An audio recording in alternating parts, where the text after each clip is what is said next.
Yo, what's going on, my people? Welcome back to the channel. Welcome back to Saeed TV. We are here for the Mandem talk. You know what I'm saying? We're here consistent every Wednesday. We're here with the Mandem. We've got Rance in the building. Rance, what are you saying? Nah, big up, man. All good, man. Big up the chat as well. Big up, man. We've got man like Traps in the building. Traps, what are you saying? Old Trafford, you came back your return and that. Didn't see much, but yeah, we're here, we're there. We did see much, man. Like I can confirm, proof of life has been found. Marcel is real. Yeah, Marcel is real. I can't lie to you. Marcel is definitely real, man. Big up Marcel each every time. Hopefully he'll join us later on. We got Danny. Danny's back in the building. Danny, what are you saying, man? I'm good, man. Some heated conversations in the GC in it, so I'm looking forward to it. Why? It's crazy. It's crazy. And we got Rhino in the building. Rhino, what are you saying? There, man. There. Can you lot hear me? Yeah. Yeah, I can hear you, bro. There, man. Big up the chat, man. Big up the Mandem as always. Yeah, man. There's a lot to talk about, man. Let's get this going, man. Yeah, let's get it going, man. Let's get it going, man. Big up to everyone here, man. Yeah, me. Big up to everyone. Make sure you smash them likes. But yeah, the title of the video was Amorim is not Ten Hag, in it, because I feel like there's a lot of PTSD in it with the fan base, bro. Like, I don't know what it is, bro, but for me, people need to start separating the two. And I start off with you, Danny, bro, but you know, the group chat was heated yesterday, but I just felt like online, bro, like people were crashing it on Amorim in the first half. But in the second half, he switched it up a little bit, and then he was better for it. And just in general, like, bro, like people assume that his style is the same as Ten Hag's, and he's going to, I don't know if you see the quotes, but they were trying to assume that he was saying that I'm not going to play the Ten Hag way, the Ajax way, and the Sporting way. But yeah, man, what are you saying, bro? What are you saying to all of this? I don't really know where people get that from. Like our performance in the FA Cup final against City was better than that, performance-wise. We played better football in the FA Cup final. So, but it's one game. Like I don't watch Sporting. I ain't had time to watch them. It's one game. Like when you look at a team in the Champions League, you just understand it's Europe. You don't know how they're playing in the domestic league on a weekly basis. And he's been there since 2021. Ten Hag whooped him in 2021, by the way, in the group stages. So I don't take too much from the game. Only thing I take is that I want to know what he said at halftime. And it's clear that he's got a good environment there. And then players know that he's leaving. They know he's leaving and they wanted to give him a send-off. They like their manager. Do you get what I'm saying to you? So that's a credit to him. But I don't take much more from that side. I'll be real with you. I don't take much more from that. I saw some stuff like Sporting players have more quality. I saw people tweeting that. I'm like, bro, did you see Trincao at Wolves in 20? Did you see him? Like, you seen their midfielders? Their midfielders are not good. Let me not even get started in it. So I think people just need to calm down a little bit. What it is, Saeed, is PTSD. People had a lot of expectations from Erik ten Hag, and it's carried over from that experience, people arguing about it, the expectations not being met, etc., etc. That's all it is, bro. It's just PTSD from Erik ten Hag in it. And they're projecting it onto this coach or projecting it onto people that wanted Ten Hag to come in and blah, blah, blah. That's basically all you're seeing, isn't it? It's the same old, same old. When a manager comes to the league, he has to adapt to the players that he has and buy himself time to build a new team. It's the same assignment. It doesn't change, innit? So I'll just leave it at that for now. Yeah, facts, bro. 100%. Yeah, this is like I said, the players probably won't join our team. And listen, they're good for what they're doing at Sporting, isn't it? You get me? But Premier League is a whole different kettle of fish, isn't it? And I think that's what people need to understand. You know what I'm trying to say? But I think for me, I see some good stuff second half. I see them adapt it, you get me? I see them playing the system that they were showing. But I also said, you know what? It's still Man City, bro. Man City are still a good team, you know. They got good players. Do you know what I mean? And he adapted to that and he hit them on a transition, and that's cool. You know what I mean? Like, bro, like you have to adapt. In this day and age now, you have to adapt, man. If you don't adapt, yeah, that's concerning, because we were just talking about it on Rance's show. Look at Xabi Alonso. He got smoked by Liverpool 4-0. And I was checking the game. They were playing out from the back. They were trying to do all this nice little tiny They pass. played well in the first half. They played well. They played well in the first half, but then they got, you know. You don't get points for that though. He got his head cracked. No. You know them ones. And this is it, bro. And that's why when I look at this game yesterday, yeah, like I don't like the revisionism, because the manager literally came out and said, yo, we got lucky, because he knows they were lucky, bro. Like Savinho was absolutely cooking them down that right-hand side. Yeah, he had a very good first half an hour. And if City were 4-0 up, yeah, after 30 minutes, it wouldn't have flattered them at all. And then the game changed. Do you know what I'm saying?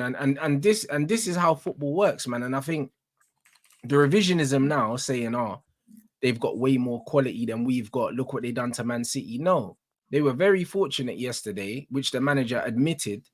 And he said that the second and third goal just came at great times. And it tactics. And it was nothing to do with tactics. It just happened. Like, do you know what I mean? He knows that. So when I was reading some stuff from people,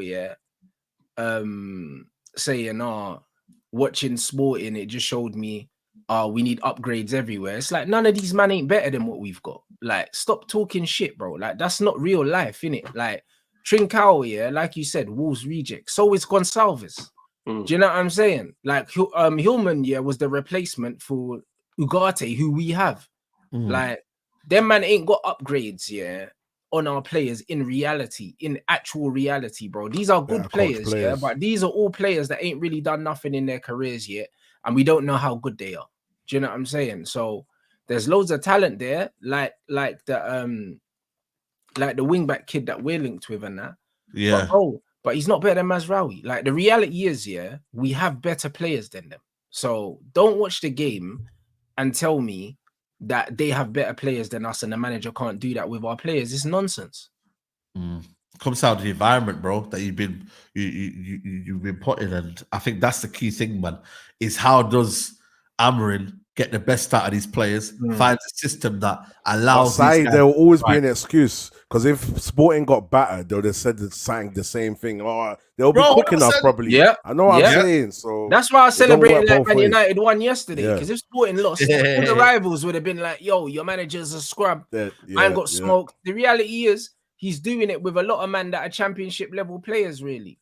Do you know what I'm saying? Like, this is the reality. Like, how many of them men are actually Premier League players? Like, this is the reality. There's a few men that was in the Premier and they couldn't cut it and they got fucked off. Fucked off, mate. You get me? But then found their feet in a different league, and then all of a sudden now they become this value of 100 million. You know what I mean? Like, the Champions League is these man's cup final. Remember Jose used to say, like, championship is difficult for the FA Cup, like no other country. Like, it's the same with like the 6th league, the 7th league, the 8th league in Europe. When their man go into Europe, it's their cup finals. They raise the level. Do you get what I'm saying to you? So then I agree with that, man. It's just people going overboard for me.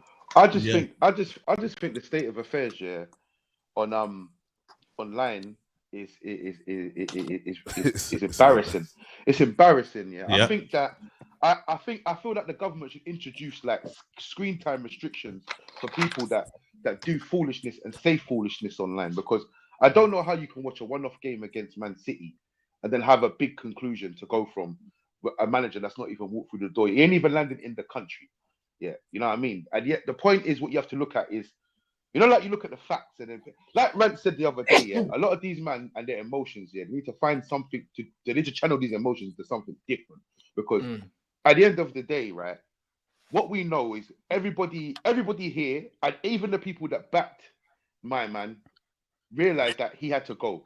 And in order for him to go, there has to be a replacement. Now, from what you've seen, forget yesterday how he played, what he did, what luck he had. Would you say he deserves a chance or not? Because I don't know much about him, but from what I understand, he deserves a chance to go to the next level. We don't have anybody, we don't have anyone in this, because we've had managers, names have been mentioned about managers like I've mentioned Emery, there's been Thomas Tuchel circling about. These managers are managers that have won things, and people don't want them for whatever reason, But this manager is an up-and-coming manager who has plied his trade in the Portuguese league, whatever, and now he's ready to take it to the next level. I think personally, as a United fan, you can't argue with that. Because from what you've sat by, from what certain men have sat by for 2 years and backed, I don't think him coming in, even if we get beat and we're playing a different style, where they learn a different style, I don't think Man United fans have any right to complain, because we have watched shit for 2 years. Absolute dog shit. And a lot of money's been put into that dog. That's expensive shit over there. You know what I mean? So I'm just going to say that. I just think that, me personally, like I said, everyone needs to take a chill pill. This is not the same thing. Like, it's not the same thing. Even people are talking about, it's the same kind of guy, the same situation. No, it's not, because before Amorim showed up, when was the last time Sporting won a league? These men, I was winning the league with Frank de Boer, mate. So there was I was winning the league with Frank de Boer. So it's completely different. This manager, I think, has earned his right, to come and try and chance at least, take Man United to the top. When and if it don't work out, it don't work out. You know what I mean? We're in an era now where you either get an experienced manager who's going to have L's on his record. That's why people don't like Tuchel or Emery, because they've got L's on their record. Or you're looking at upcoming manager. I found that the other day, I was looking at Dortmund, and I'm like, Sahin coaches Dortmund. He's younger than me. It's fine. Bro, this guy's playing for Dortmund not too long. Like, man has to realize, young managers now. If I was to ask everyone on the panel now, in 2034, who are going to be the top 10 managers that we don't know now? You don't know who it's going to be. It's bare man 35, 36, 37, 38, 39. Amorim might be one, he might be not. So he might not. It's just one of them gambles, isn't it? It's either an experienced coach or up and coming, and it is what it is. You just have to live with that. You know what I'm saying? Not really. The club couldn't really do anything. He's the most calculated. He's the most calculated risk that there is going in terms of what he's won and in the period of time he's done it and who he's won it with. I still say De Zerbi would have been my guy for that. I hear that, but I still say this guy's won 5 or 6 trophies in less than 5 full seasons, so he's won more than De Zerbi. But you see the quality of players. He's won 2 leagues and 4 as well. But I think it's also the fact players that he's had to win those leagues, and we've all said those quality of players are not the best. So he's basically got the Man United squad right now in Portugal. But that's why I think it's salute and to they're him because tearing he's it. not So got the best players. That's no, why I but think I'm just saying I don't think it's not that he's got the best players, but I just say he's got the best players in that league. Now Benfica's got a good team, man. Benfica and Porto. There's still Porto and Benfica. Like Sporting, but he's in the top 3, and I think he's in the top 3. Yeah, he's in the top 3. If a manager's not won a Premier League or a Champions League, they're a gamble. Like no matter how you. No, but we said we were out here. I don't. No, I don't. Even though he won the league in his first season. That's right. I don't think that's right to say if a man hasn't won something, it's a gamble. But everyone's a gamble. All roads lead to the dugout. Everyone's a gamble because now, all roads lead to the dugout. I'll give everyone 12 months. You know what it is? Because right now, even if you look at Real Madrid, they're only a few more losses away from Ancelotti's job being under threat. 100%. But he's done what he's done. He's done what he's done. Exactly. Yeah, but you also look at Arne Slot, right? And even when he went Liverpool, let's all be real. If we said to Liverpool fans at the start of the season, yo, you're gonna play 11 games in the league, won 9, drawn 1, lost 1, they would have bit your hand off. He's inherited a team that I hear it. No, I hear it, but still different. I don't disagree with that. I've actually said why I back Liverpool to finish high in the league because they've got the leaders there, the experienced players. But what I'm saying is in terms of like the way he carries himself and the way he speaks. That's what I love the most about Amorim. Not even the coaching and the way he's coming. It's actually the way Arne Slot has come in and handled the press conferences. He's in control. He's not letting you, man, these English media try and take control. Amorim yesterday, we see it with the English guy trying to press him. He's like, I'm not having it. Like, I'm answering my language. And that's and what I want here is someone that's just got that control over the media. He speaks clear. So when he's delivering a message to fans and the media, we get it. I'm not hearing nothing that I'm trying to work out what I'm going to debate. There's transparency. We know what he's thinking. Amorim is transparent. He speaks clear. Whether he wins lucky or not, he's going to tell you, yo, yesterday we rolled our luck. He's telling me. He's telling me. You know what? I saw yesterday. I hear you, Ty, but like results will change that and time will change that, bro. 100%. And you see what I saw yesterday from Amorim. Listen, every manager, when the shit hits the fan, are like rabbits in the headlights. So let's not do all this marketing already. And what I saw yesterday, that he's set up of players and how he sets up the team is that he can either have full possession of a game, or if he's under the cosh, he can really be defensive in a game and try to hit you on a counter. And my thing is that when those counters don't work and you don't get the goals from sitting back and being defensive, and the fan base are not being patient, it's a different kettle of fish. And I think there's 2 things that's going to happen here.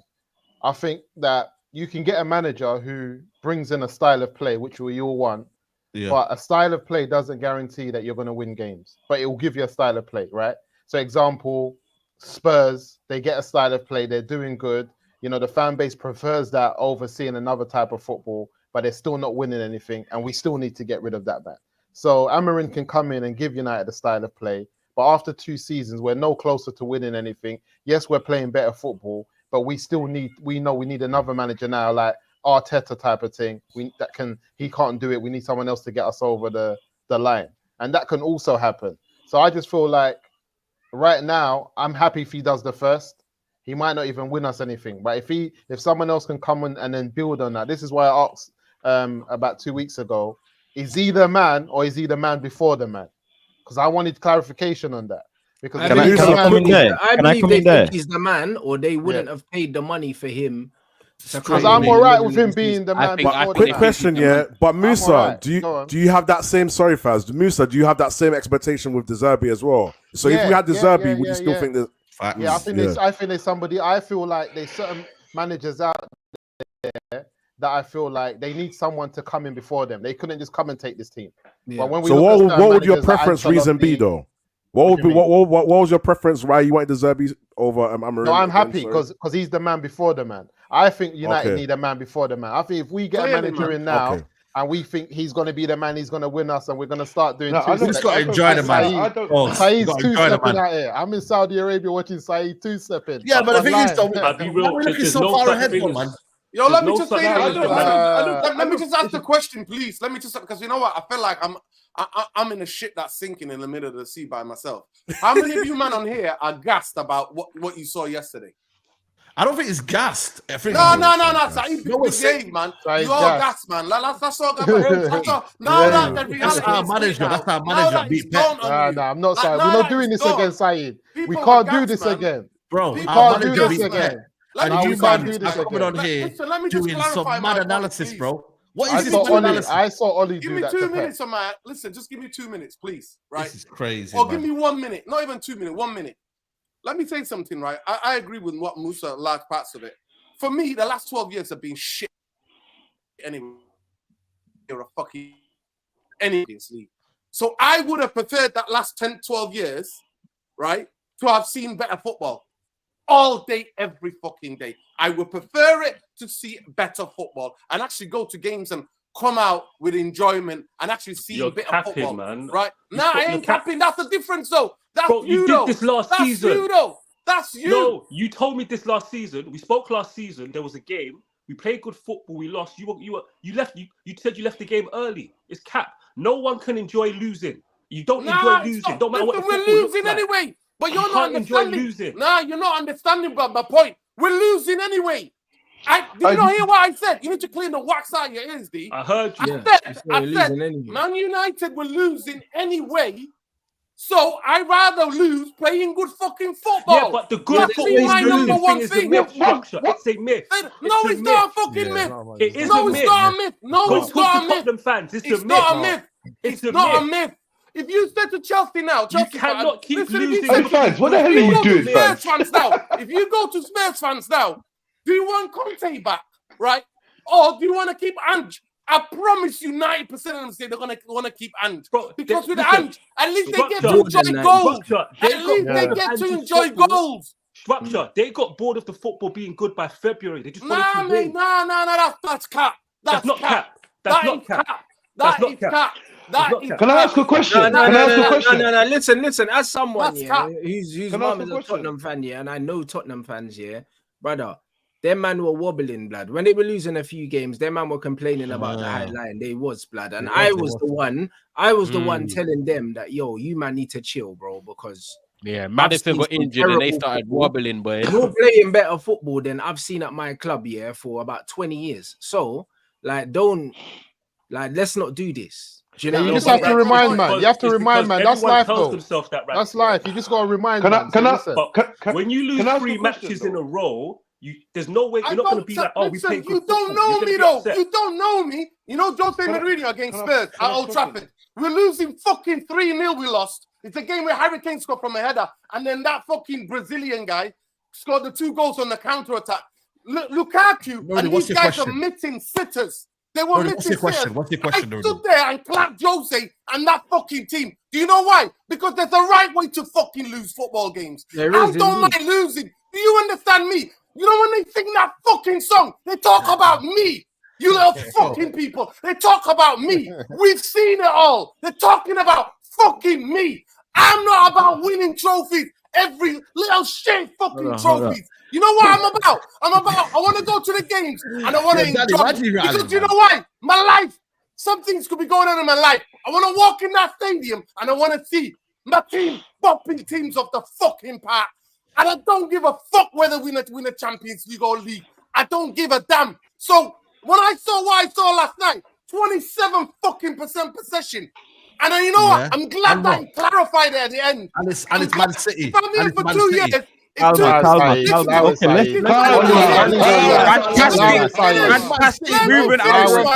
let me finish. If this was my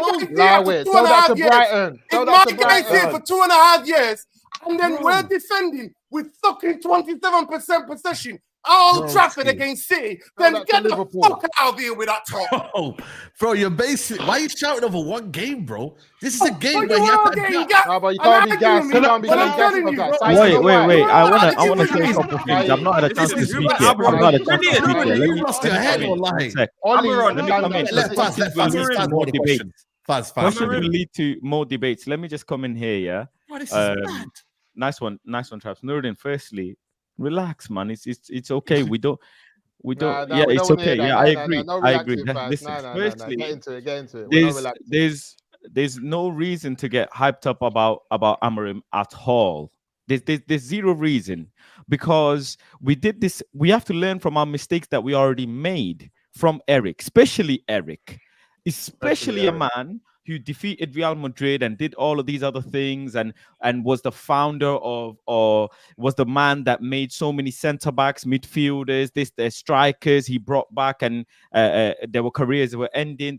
He did a lot of things, and we need to go with that example and that data and say, Ruben has already said in a presser that we may possibly not be playing the similar type of football that you have seen me play currently. This guy might not even play a back three. He might not even play a back three. He never said that, and he will play a back along those lines. That's what I said.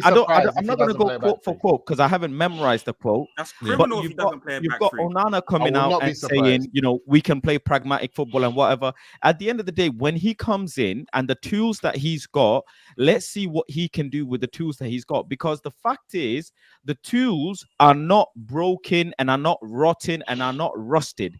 Obviously, there's about 5 or 6 players that Man United by default need to part ways with. I'm not going to list them. You all know who they are. We need to part ways with them, contracts and whatever. Let this man come. There are some fundamentals that we need to establish that we cannot, as a fan base, accept from Ruben.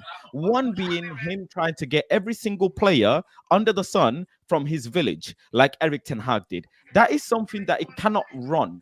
On top of that, more than putting pressure on Ruben, we as a fan base need to put pressure on Ineos to go and find the hidden gem players that will work in the system of this manager or the direction that we want to go in. Because we did this with Eric, where we only got players that he worked with to expect him not to play the football that we wanted to see. And then it became more bitter than anything. So right that was now, before the new ownership. So that's kind of an invalid kind of. No, but you get my point. My point is let Ineos see. Let's see actually if Ineos can back him in the way, not by getting him his players, but actually recruiting proper players, not spending willy-nilly money anywhere, and also with the fact that the squad that he's going to inherit, he can come, 4th, 5th, do well in domestic cups, go far in Europe. He can, because that's the expectation from the squad that we have right now. I'm relaxed. If he's the man before the man and whatever, all of that stuff, we'll face that conversation in 2-3 years' time. The fact is he has to come in, and right now he has to win the Europa League. Our squad is good enough for him to go all the way in the Europa League. That's the barometer. The league is a different thing, but Europa League, he has to, right? Domestic Cup, we're still in there. He has to see if he can get a tune out of these players in the Domestic Cup. If he plays his football or not is a different conversation, because let's not forget, right? The 2 players in Manchester United that are fundamental to Man United's system is Bruno and Rashford. Until we part ways with them 2, we cannot actually go into a different direction of football. We can't. Because whether we agree or disagree, we know the type of football that they can play or they thrive in. And that's what they're not going to thrive in this system. Talking nonsense now. Yeah. No, I'm not. Bullshit. But that's my opinion anyways. Nonsense.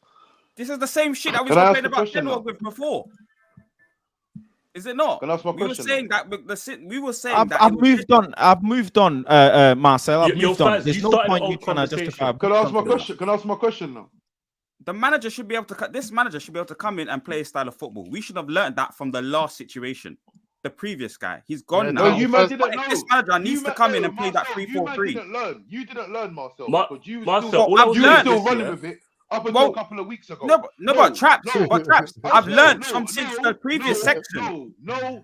That don't make no sense. You can't consistently say to someone that they haven't learned. I've learned now, bro. That's why I'm coming with the new understanding. No, I'm really sorry, Marcel. I have to stop you there because you can't get fouled. Oh, Marcel. Hold on a second then, Traps. That's the question. Let Marcel ask his question. Yeah, let me just establish this, Traps. Yeah. Last time we had a previous manager that said that he couldn't play the system with a certain amount of players, and we were all upset about that. There's no way we're going to let the new manager come in and say he can't play that system with these type of players. That makes no sense. So no, it does, Marcel. It does, and it'll take one sentence. Yes, it takes one sentence to deal. But no, Marcel, stop pointing at your head. Stop pointing at your head and point at the back line that he brought, that he worked with. Point at the attackers. Point at the midfielders that he bought. Yeah, worse. No, forget all of that, fans. The new job of a new manager. Hold on a second, Danny. The new job of a new manager is that when they come in, their job is to utilize and get that Sporting Lisbon team is not better than Man United team. Exactly. I'm not letting anyone try to trick me. That Lisbon team is better than our team. These players that they have. Marcel, this is the lesson, Marcel. Marcel, this is the lesson people need to learn from Ten Hag. And I came on Saeed TV and I warned people about this. People thought he was like a Spanish coach, and I warned people he's not. Ten Hag implemented his football. It just didn't work. He brought his 3-1-6. He brought his heavy positional rotation. It didn't work. People, because he wanted to buy De Jong, people thought, Marcel, he's only in love with De Jong. He's not. He was a weird manager. I warned people this from the start. When we're looking at Amorim, all people should ask is for a cohesive, organized team. That's it. Yeah. That's it. What that style looks like, that will manifest over time. But all you want is your team to be organized. You know how you're going to score goals. You know how you're going to play football. And it will depend on the players also. Yeah, he'll adapt to his players, but that's the objective. Like the Sporting fans said, the way they use Gyokores is not the way they used the striker before. They had to play with a false line before. But again, that's always the objective for the coach, Marcel. It don't change. I don't know what fans. He knows what he's doing. But one thing is that I'm not going to let people try to go on like Man United's squad right now is worse than Sporting Lisbon squad. Like Amorim's coming in, like he's coming into a worse squad, a worse team. He's not. He's coming to a better squad, a better group of players. And he should be able. We should be seeing stuff in the first 5 games. It's not no long thing. Yeah, to be fair, something I'll chip in as well. Something I think with this squad as well is that we haven't just got players that are formatted to play in one position. We come on here, we talk about starting 11. We say Ahmad can play 10, Ahmad can play right. We say Ericsson can sometimes play in a pivot, then he can play in the 10. We're saying Rashford can play sometimes in a number. We don't like it, but sometimes he plays 9 and can play out left. Mazraoui comfortable right side, left side. We've got people that are adaptable in a formation. So for me, I'm with you guys, Rance, Musa, and Danny and Marcel. That at the end of the day, this manager's coming in, and I believe he's a coach. We've already seen him been named head coach. He's coming in from the top of the snake, and he's going to start filtering that football down. If he can't come in and implement his football, then I'll be like, why are we getting him in the first place? At the end of the day, this guy's going to come in, and whether he plays the back 3. And look, this is what I want to say. This is what I do want to say. And whether he does play a back 3 or he plays a back 4, I'm not going to have people online straight away saying, oh, look, he's played a back 4. That's not his style. No, he might have come in and said, you know what? This team actually suits playing a back 4, so I'm going to try that. Just because if he doesn't play a back 3, it doesn't mean that all of a sudden it's not playing his way and he's shirking away from it. No, he's going to see what fits these players. But I'm telling you now, we've got more adaptability in these players than what his sporting team just has. On that, though, positions. Just on that, though, I'll be worried basically because of the PTSD or what happened last time, PTSD. I'll be worried if he doesn't start with that 3-4-3. I won't be worried. I won't be worried. You've got to be able to adapt. Yeah, exactly, Rance. Exactly, Rance. So that's what I'm trying to say, Ty. Based on what I've learned, because I don't like this narrative that I haven't learned. Of course I've learned. That's my man. No. He needs to be able to come in. He needs. Hold on, second traps. Hold on. Let me finish. Hold on. Then you can come back. I'll give up with this. You have to be able to see that he's implementing the 3-4-3 system. We have players for it. It's very simple. I agree. We have the players for it. So and we signed players for it. So. And exactly, we signed players for it as well. Yeah. So we have to. And the players we're targeting, such as Jared Brantwaite, is absolutely perfect for the left centre back role. Yeah, I agree. Channels. We spoke about Saeed last year. Me and you done a pod on it. We said he can run the channels, he can defend out wide, and he can come inside and he can travel with the ball. So we're already looking at players like Jared Brantwaite who physically suit the profile of the back 3. So it's not like Dan Ashworth and that have just gone out and said, oh, let's get this manager because Liverpool wanted him. No, it's okay, what players are we targeting and what formation will suit these players? I think a back 3 also does suit the players in midfield because, look, we know already, right, that Man United do not control games in midfield. Ericsson, unfortunately, he's our best technical player in midfield alongside Kobe, but they don't control the game, right? When you have a back 3 and have players like Lissandro, like Jared Brantwaite, that can come into midfield and help control games in midfield, that releases a bit of pressure on the midfield. Because when you play a 3-4-3, effectively, it's a 2 centre midfielders with 2 wide man and then 2 number 10s. That helps us control games more because then a centre back can drop into midfield and help us with that. But why are we talking about players that we haven't got? Why are we talking about players that we haven't got? We're not though. Yeah, for now we don't. I just literally labeled Mainu and Ericsson saying about controllers. I'm saying the formation helps us because we don't control games. I spoke about this in the group chat. Yeah, he's got enough profiles to figure something out. 100%. That's true. Yeah, 100%. So I'm not hearing this. We spoke about it with Rats yesterday. Like, he hasn't got a left-footed first team wing back. Cool. He might not have quick centre backs to play either side of the. But that's it. But you can implement the system, bro. Like, he's got to make do with Anthony on the left-hand side, I think. I actually think this formation, I think personally this formation enables some of the players' flaws to be hidden. And that's benefit. Yeah, agreed. But that's what a good manager does. A good manager, exactly, bro. I'm watching Aston Villa now. How is Tielemans playing in the 2? Yeah, bro. When people said 4 years that we can't run. Do you know what I mean? I don't believe we can't run.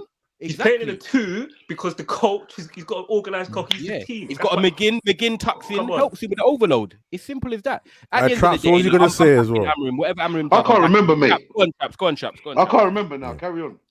No, but what the rest of the people are saying is very true. He's got a good enough squad to play the formation that he's known for, the 3-4-3, or make do with this squad. This is true. You know, the craziest thing is, I'm actually not at all worried about the back line, the goalkeeper, or anything as such. I'm actually more worried if Ruben can work with Rude and actually get our front line firing. That is more Rude important. Is gone, man. Yeah, Rude might not be here. Rude is, he's gonna stay in the assistant side. Rude. I don't think according to you. According to Rude you, ain't coming in his coaching staff. Hold on. Free man. I don't think Rude is going to leave this season. Hold on. I don't think Rude is going to leave this season. But with Ruben, his coaching staff, and everybody else, we need to get the front line firing. That's the point is, we need to get the front line firing. Can't cut it. Who's going to have to step in again? Hold on. Saeed. He's done out here, man. Saeed, did you really just say Bun Rude? Yeah? Yeah, Bun Rude, man. You was dancing in the car park less than 7 days ago. Listen, I told you, Saeed's 2 steps, I was sick. Bro, listen, man. Road Van Nistelrooy, yeah? We got our coaching stuff. Don't get me wrong. The 2-step was hard than that, Saeed. Yeah, listen. We had our time with Rude. Now it's time to move on in it. Allow the sentiment. There's no sentiment with anyone. You got sentiment with Amorim. It's not even sentiment. You're missing the point. The point is the coaching staff, no matter who it is, actually, forget all of that. No matter who it is, they need to get more out of Xerxes and Hojlund, Ahmad, Anthony, Rashford, all of these guys. They need to get more out. The amount of money they need to get more out of every single player. There's no names need to be named, blood, because we haven't seen the best of any player. Brother, the amount of money we've spent. We're missing so many chances. And but you know what? Turmoil that we're in as a club. Do you know what I think? Give no one any space. I think personally, that regardless of what, the players are gonna play to a better level regardless. We're gonna see better football regardless. These men did not want to play for this guy. They didn't want to play for this guy. I don't know why they played a certain standard of football for so they should have just downed the tools and said get fuck off. But they haven't. They carried it on. But it is quite clear, evident. People like Casemiro's just legs have come back all of a sudden. Yeah, and we told man about Cass, man. It's a thing where you know what it was. Yeah, it's a thing where. Look, I personally think like even if you. He's frozen. My thing is this though, man. Listen, you see, like I just feel like you see the madness we've been through as a team in the last 10 years. I don't think we should give anyone any leeway to do any funny business, bro, because we've been there, done that. We've been giddy, like Noradine says. Managers come in, we get excited. They done this at this club. They done, brother. It's like players. You might have been sick over there, done what you done over there. Now you're here. What are you on? This is championship. Like this is like we're talking about. This is like we're in the like elite of the elite. You're at Manchester United, where man spend 200 million like it's tea and biscuits, bro. This is where you're at, where they're spending big money, giving you all the assets that you need to succeed. What are you on? All of this, he done this there, he done this, brother. It's not gonna matter if he comes in and he loses a couple games and then starts doubting he's 3 at the back, then goes to a 4, and then we're all looking at each other like, wow, what's going on with my man? Because it happens. You see, when you're at United, it happens. It gets sticky. The media is you know how I don't working at Man United is mad. Man's got English reporters coming to your own country telling you speak English. But what if he goes on a roll? What if he goes on a roll and starts winning games and he starts getting the best out of his players, man? I think we're always looking at one side. That could happen. We're not saying we're saying that's what we're paying him millions of pounds for. That's what the club's doing. Yeah, he's being paid millions of pounds to come and win games, or is he? What do you think he's being paid to come and do? Well, obviously, you can win games without knowing what you're doing, though, as well. You know that, guys. No, we're not doing that. We've been but you can win games and start sustainable. That's not sustainable. We said that's not sustainable. But what I'm saying is, he's coming in. He's going to coach us. He's going to try and win this Europa League and get us in top 6. That's the aim for the season. We're not asking for miracles this season, guys. Like, I know what you lot are looking for this season. Like, you're asking too much. I'm not even asking you for that, Saeed. I feel like fans are too extreme on either side. Yeah, if this team plays well, like we've got quality to win matches. Like I don't know what we're not going to win the league. We're not going to challenge, but we're going to push for top 4. We've got a better team than Villa. We can match Tottenham. Like. I think everyone's underestimating as well the basics of what we're asking for as a club. We're saying, can we be cohesive? Can we play a certain style of football? But everyone's going on like that's gonna be click there. That's bro. If that was easy, Ten Hag would have done it. Everyone else would have done it. They found it hard to do that. So we're saying, if you do that with this group of players, they can win you games. They will win you games if you can get them playing. And that's what he's brought in, man. That's what he's been brought in to do. He wasn't good enough, and you saw. But everyone's not been good enough. We've been here for 10 years. We've had 6 managers. None of them's been good enough. But what do you mean? What do you mean? Ten Hag was very bad, though. Ten Hag was very bad, though. Yeah, he was very bad. He wasn't as cohesive. I think I could never listen. I never saw it. No one can tell me before we brought Ten Hag in, you ever saw the madness that was about to take place for 2 years at Man United. No. I did not see that. So we're going back, Musa, and I don't want to go back. But the second season, I'm just saying, calm down. The second season, but the likes of Danny and myself, we kind of understood that the 3-1-6 left gaps. We kind of understood that prior to him coming to as a manager here. We kind of knew that he played high reward style. We got Liverpool. Season, you can't account for. But with Amorim, you can see that he's got a foundation or a base of the way he plays. Yeah, bro. Hey, Marcel, you know what it is, Marcel. You know what people are struggling to understand and what hasn't been articulated is Musa said, we've been here for 10 years. Do you know how much football has changed in the last 10 years, bruv? That as well. Do you know how much football has changed in the last 10 years? Let's go through the managers, post Ferguson, and to where we are. The way football has changed completely, Jose Mourinho, when Jose Mourinho came in, Jose Mourinho's thing worked. For what he done for the era of football we were in. We're not in that fucking era no more. Now he's washed. Now he's in Turkey. Do you know what I'm saying? Van Gaal, Van Gaal, quality coach, past his best, definitely. Facts. Old man. Do you know what I'm saying? Quality coach though, and his fundamentals served us well while he was here, and he done some good things, and he gave a lot of players their debuts, and a lot of players have gone on to make a lot of money because he gave like 25 fucking debuts to these youths, and they've all gone and made their money somewhere else, you know, like that. So he done his thing. Ole Gunnar Solskjaer, relatively unproven, so he throw him in the bin. Do you know what I'm saying? Ralph was an interim, so you can't really count him. Carrick was an interim, can't really count him. Do you know what I'm saying? This is the first manager that is actually that we're getting that's coming into his prime. Yeah, that's a modern manager with a modern setup. Facts. Like this is completely different to everything that's come before. So what was Ten Hag? What was Ten Hag? What was Ten Hag in that category? No, because he didn't have the modern setup. Because he did not have the director. And I think hindsight taught us that was talking about the football club. You're talking the structure. But hindsight. Hindsight taught us that that wasn't Ten Hag style. That was Ajax's style as well. That's what hindsight taught us. Forget the hindsight though. No, he's talking about the structure. I thought he was talking about the hindsight. Oh, structure. Yeah. Footballing structure now. Structure. We have a modern footballing structure in 2024. We've never had with one of the most talented managers in 2024 coming with his best years ahead of him, bro. We've never been in this situation before. So when you look at all the factors, Ten Hag came in with no structure, and like Faz said, he was buying bare man from his village. Yeah, cool. That's not a possibility with Ruben now. Yeah, because football's So, it changed. doesn't When matter. Ten Hag came Well, then. in, you Let me still just could get say away this. with that stuff. Listen, But I what asked the my views question are before. right now. Go on. What's it? I asked the question before, innit? Right? What's more important to you guys?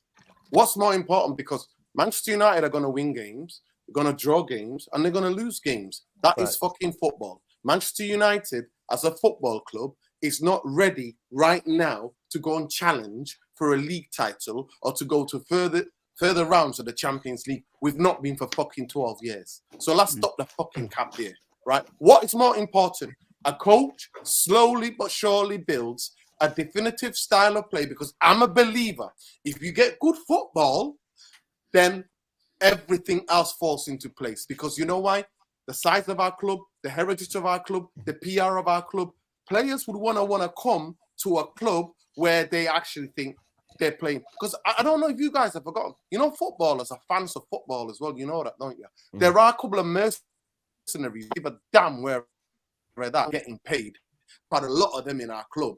But majority of them would want to go to a place where you're playing football that is easy on that and that people can enjoy, and there's a buzz around it. So I'm a believer in that. So for me, Ruben Amorim, thank you so much for last night. You clarified it.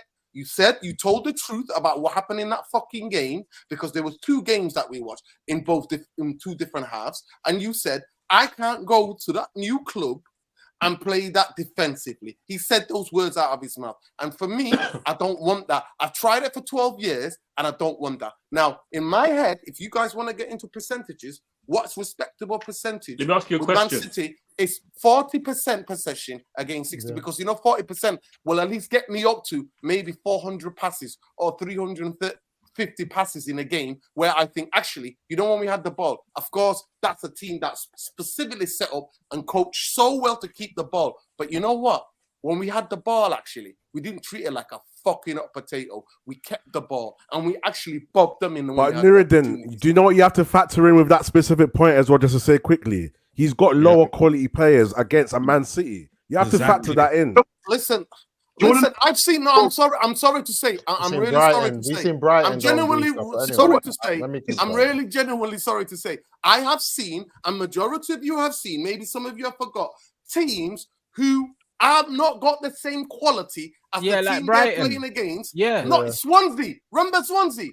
I remember. Did they beat Man City though? And then and they'll lose 4-0, but they'll play well. I hear exactly, but did they beat Man City? That's my whole point. They didn't beat Man City though. I don't think it was against Pep Guardiola. So if once in a while you're going to compromise things and win the game, that's calm, like innit? Leon beat Man City in the Champions League. We're not trying to win the league, so we don't need to compromise nothing. Have they got the same players in Leon as they have in Man City? You man think, honestly, you man think nobody can beat City. Man United were the best team. People can play football and beat City, you know. When did Swansea pop us off? Swansea did beat us. I think they beat us, to be fair. They beat us they beat us once, actually. Yeah, Brighton lost. Brighton played really well and lost 4-0.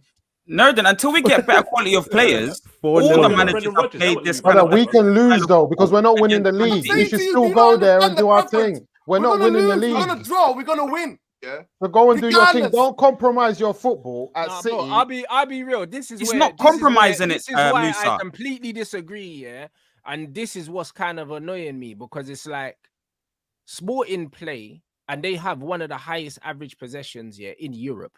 They're a possession football team, and I was extremely impressed, by the fact that these men could set up for a one-off game and win the fucking game, blood. When did that become a crime, blood? I don't know, innit? Do you know what I mean? I don't know when that became a crime, blood. They went up against a team that they knew that they were inferior to. Remember, when they played City last time, they lost. They knew when they played City last season. Was it last season time they played them, they lost 5-1, bro. 5-1. Yeah, and the first half could have been 5-1 again. No, let me. It wasn't. But that's why we. No, but we need to. Guys, they were lucky. So if the manager admit that. Traps, one second. The same manager that you rate, Iraola, you keep raving about Iraola, yeah. How much percent? 35%. And guess how many passes they had, Saeed? Over 300. No, but you're talking about possession. You're talking about possession playing the right way. 35%. It's a different than 7. Listen, by the way, man. Look at the percentage for the team that you're saying have more possession than anybody else. against Lille. In the Champions League, the percentages in their teams of them having a higher percentage. But did they play the normal way? Did they play the normal way that Real played? They had less possession against Lille, bro. They had less possession against Lille. Portuguese managers don't play the best football, bro. So if you're I always say this: if you want a Spanish manager, just say you want a Spanish coach. That's what I think most people seem to want. He's not a Spanish manager. Get over it. I'm not going to ask you a question, Structure. Let me ask you a question. If we had, but by the way, 40% possession is not good. If we had 40% possession and it was direct football, but it was effective, would you accept that Structure? Nah, I'm not accepting that. I'm not accepting bullshit long ball. Because I've had it for 12 fucking years. I don't know what I have to say to tell to you, man. No, I saw it for 12 years. Wait, let me explain it again. If it's effective, I saw hoopball for 12 years. Structure. One-off games. No. But he's saying consistently it's effective, which means scoring goals and winning games. No, wait. That's not me. No, that's not me, mate. That's not what Manchester United are not built on. So you need Amorim don't play like that as well. No, I'm just, you know what it is? Even when we were shit, Man United was winning cups. Man United played good football, mate. Good football, mate. There's a reason I asked you the question. I know people that didn't think Liverpool's football under Klopp was good. Like, it depends on the person.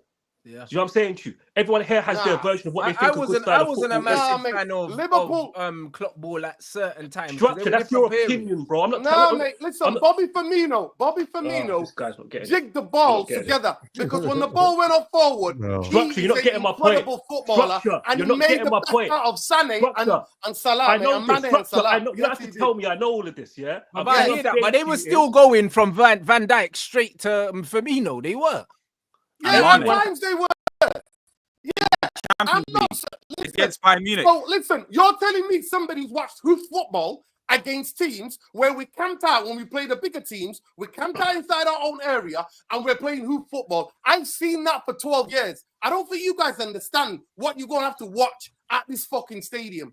And I don't want to see it anymore. Oh, I hear what you're saying, but Sporting didn't hoof the ball once yesterday. They didn't hoof the ball once, exactly. They didn't hoof the ball once. They played through the midfield to break City down. You wanted to get rid of Van Gaal, and Val actually implemented pressing, a high line, and keeping the football. And you wanted him gone.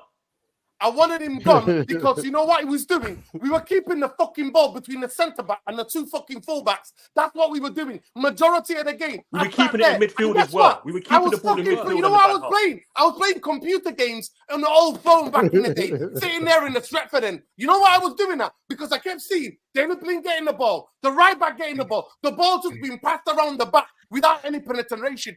I'm not about possession. You've heard me talk about football. To me, there has to be a purpose to possession. If you're not going to direct to fucking goal, there's no point having possession. Do I want the same style as City at my club? No, I don't want that. But what I want is that I don't want players. I want a coach to fucking coach. Yeah, but Nuruddin, not to treat the ball like a fucking hot potato. But Nuruddin, you've just contradicted yourself, bro. You just contradicted yourself because that's what Amorim.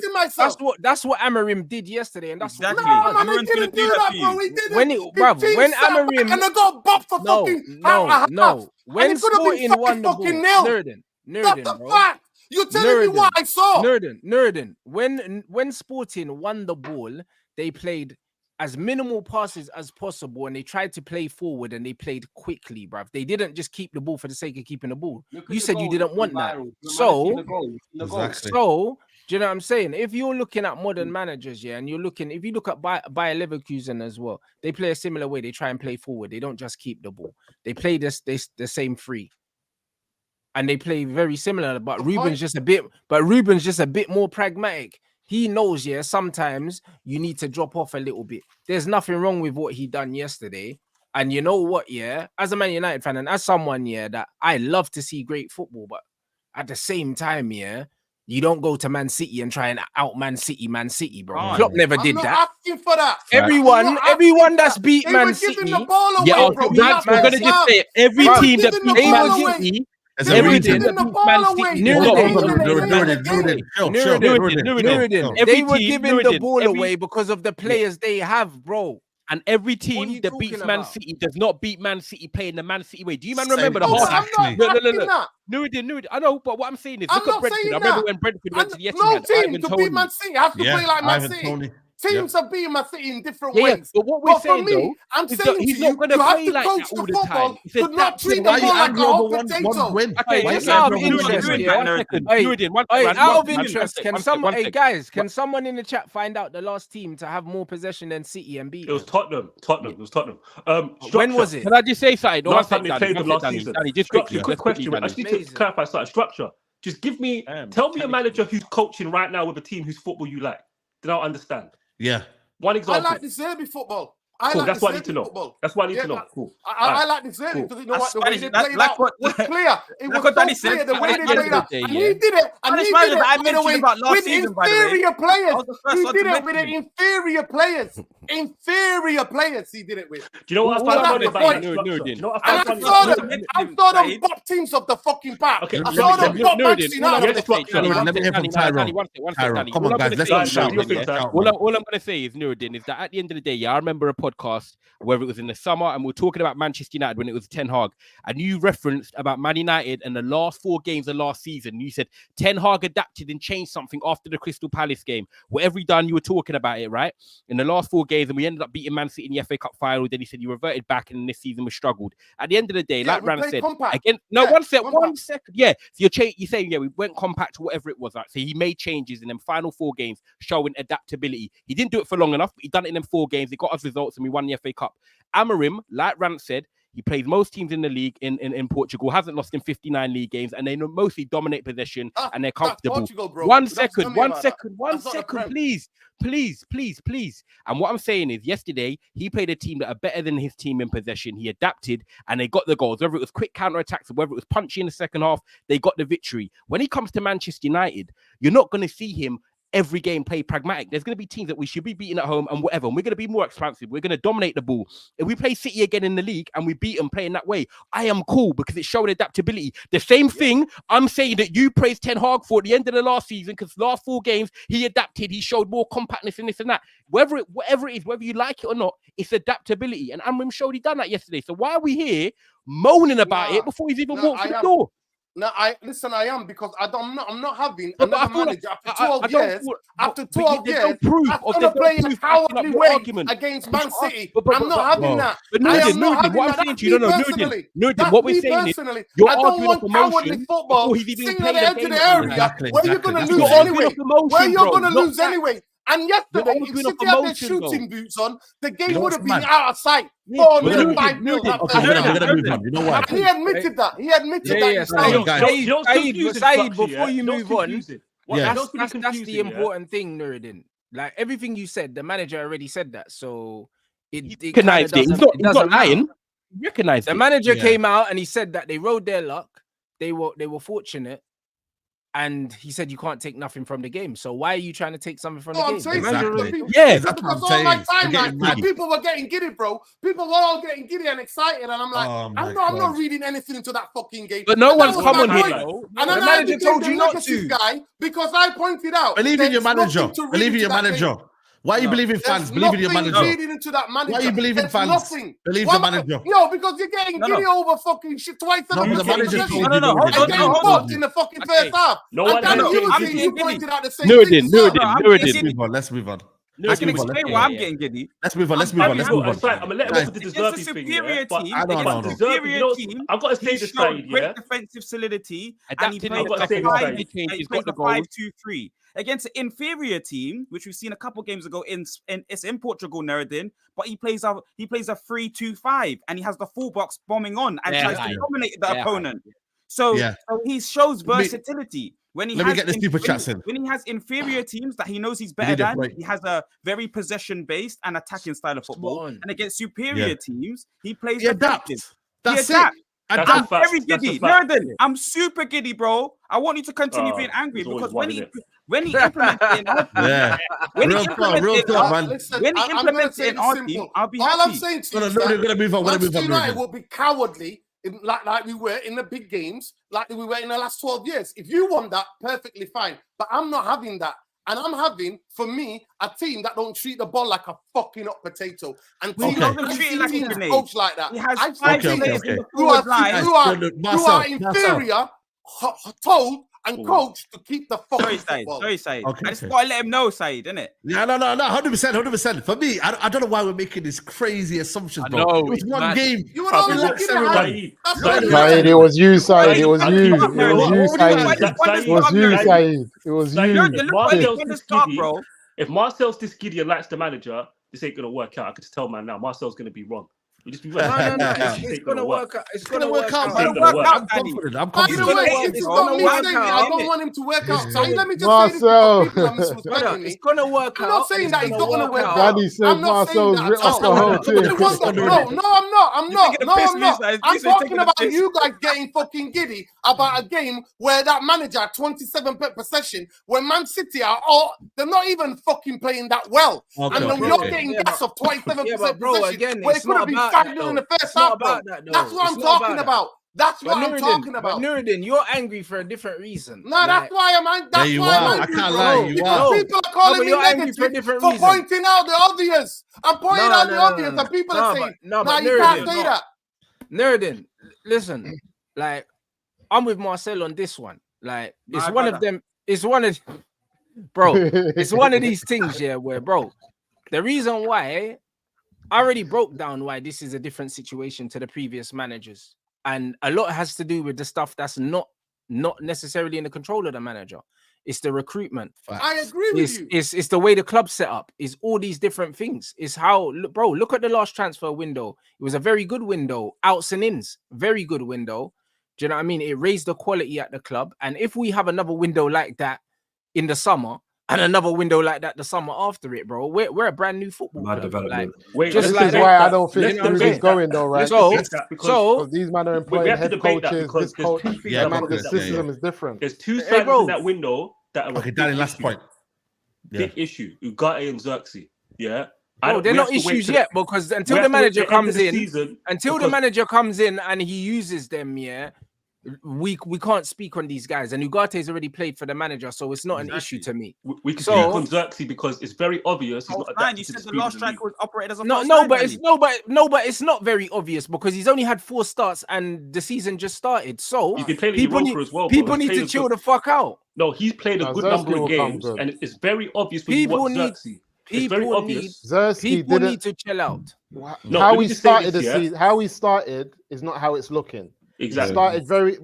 He started very well, you know, very on the foot, like on, front foot, trying to be proactive.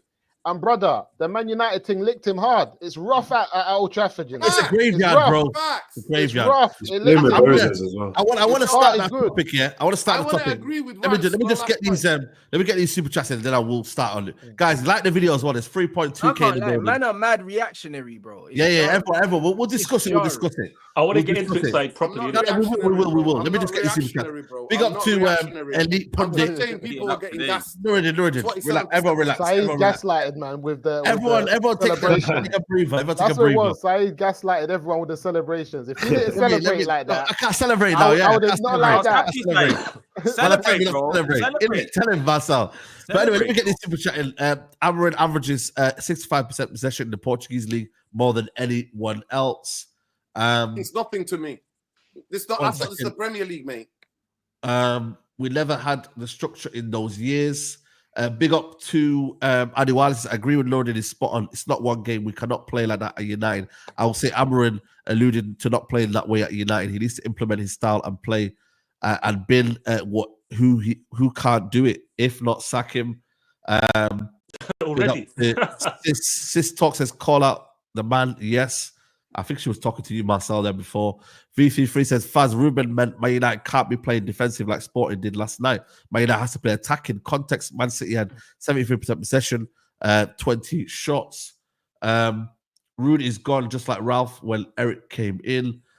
Big up to Killer says, people stop getting giddy. Amorim has a tough job ahead. He's improved the team structure, coach, patterns of play, winners games. Will he be able to get rid of those, rid of the ones he wants? Yeah, we'll have to find out. All of these questions we'll find out in the summer. Nothing's going to happen in January, guys. I'm telling you. Marcel said Ten Hag was bad, but was defending his honor a couple of weeks ago. Fraud what? Shameless. Bro. Fox Williams, I've moved on. Get over it. Yeah, we'll move on. Everyone's moved on. Get over it. It's now Amorim time. Nuruddin Habibi, stop screaming. I'm trying to work while listening to the stream. Big up all the pimp brothers. Big up Adam, man. Yeah, big up, man. And then, yeah, man, I think there was a couple. Yeah, that was it, really. Big up to you. So, yeah, let's move on. Let's move on. Okay. Let's do it. So my one was like, could Hojlund be out Gyokores? Because I believe right now, yeah, this Gyokores situation is a bit too much in it, because we've got players there that have not been maximized in it. And we look at the shiny new toy again. And then sometimes I don't like that, innit? Like, we always look at the shiny new toy. And as fans, we need to learn from that, bro. Like, we've got Hojlund, we've got Xerxes, we've got Rashford, we've got Ahmad, we've got Anthony there, we've got Garnacho there. There's options there, bro, for now, until the summer, for the manager to work with. So, Danny, what were you going to oppose? Is there something you're going to oppose in that? No, to be fair, see what you said that. I said that to Ty, because Ty said as soon as we got Amorim, Ty was like bringing Gyokores, isn't it? And I was like, bro, we got a whole season to get through. Like, just worry about that later. It's not going to happen in January, innit? I did see a story today, though, from that German guy, that Pletty, whatever his name is. Yeah, he's pretty good for us in the summer. He said we're looking at a striker and start another position in January. So, yeah, maybe we are looking for signings, innit? I wanted to talk about Xerxes, but the Gyokores thing, I'd be real saying, I ain't seen enough of him. I ain't seen enough of him. I don't judge players on the Champions League anymore, just because man's been burnt too many times. Like, the Champs is just a cup final for a lot of these men. And Darwin Núñez bagged. Yeah. People thought, what's his name? Gonzalo Ramos was decent. You know, he spent that 60 mil on him because he. So you never know, innit? Like, don't get me wrong, he could come to the league and do well in it, but like you said, we got Xerxes. We made our bed, but we got a lie in it, innit? I'm not gonna lie, Danny. You're gonna laugh. I actually watched him at Coventry. Because funny enough, randomly, it was like, one of my boys, I'm not trying to promote gambling on here, of course. One of my boys put haram, man. The championship, he put money on Gyokores to finish top scorer. So he told me to watch him. So I started watching him from there, and I was like, this guy's a problem even at Coventry. And I knew he was gonna go far. And I actually really like him because the fact that he's played in the championship already and done so well, physically, I always feel like strikers, like Xerxes at the moment, pace of the game, the physicality, they might struggle. It takes a year for them to adapt. He ain't going to need no adaptability. I actually am a big fan. I know, like, someone put a video out saying Bastos scored loads of goals for Sporting Lisbon. Bro. At the end of the day, when I look at this guy, I just love the way that he actually is mobile. Well, last summer, when we were talking about... Do you know what it is? It's just, for me, the way he strikes the ball. But last summer, no one mentioned him. When we said we needed strikers in, people were mentioning strikers. Arsenal, no Man United fans didn't want him. No one wanted him. I saw him on my timeline. I did see him, but nobody wanted him. Nobody was fighting for him. We were locked in for Xerxes early, so it was what it was. But the summer we got Hojlund, the summer we got Hojlund, nobody was talking about him. The summer we got Xerxes, nobody was talking about him. Now he's doing these things like, right, yeah, you know what, yeah. That's the man. I always thought you'd do Chelsea though, Musa, because Chelsea like the Drogba, the Diego Costa profile, the physical, he reminds me, he was saying he reminds me of Diego Costa a little bit in that aspect. Those players are far more skillful than him, bro. Costa wasn't skillful though. Nah, Costa can chop, mate. Costa was skilled, way more skillful. He was skillful in the penalty box. No, but I'm saying that his game was based on but Costa's game was running down the channels and making it difficult for players. He can chop in and out, bro. No, Saeed. I think Gyokores and Hojlund are similar, bro. Yeah, they are.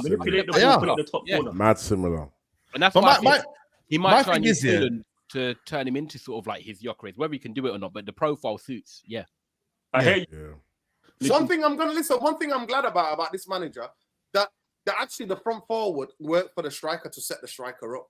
So one thing I'm looking forward to is that when he beds in and when he gets his style of football going, that actually, when the ball goes forward, the days of strikers having the graveyard shift are over. I'm hoping, I'm praying those days are over.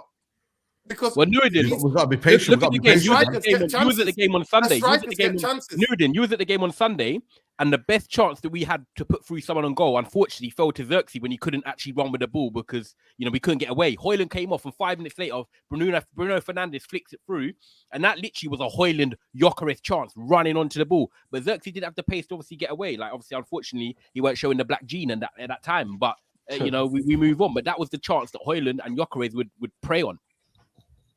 For me, the way he coaches strikers is getting them to come to the, to go always running into the tens have to be involved. Yeah. This is why it's so key. The tens get involved, the striker. It's not a case of the way we play right now. Look how wide our strikers are at the minute. They're nowhere near the Xerxes or Hojlund. No one to connect with. And right now, we don't need Hojlund to be doing a little bit few touch because we know his touch ain't great. Hojlund is not a great footballer.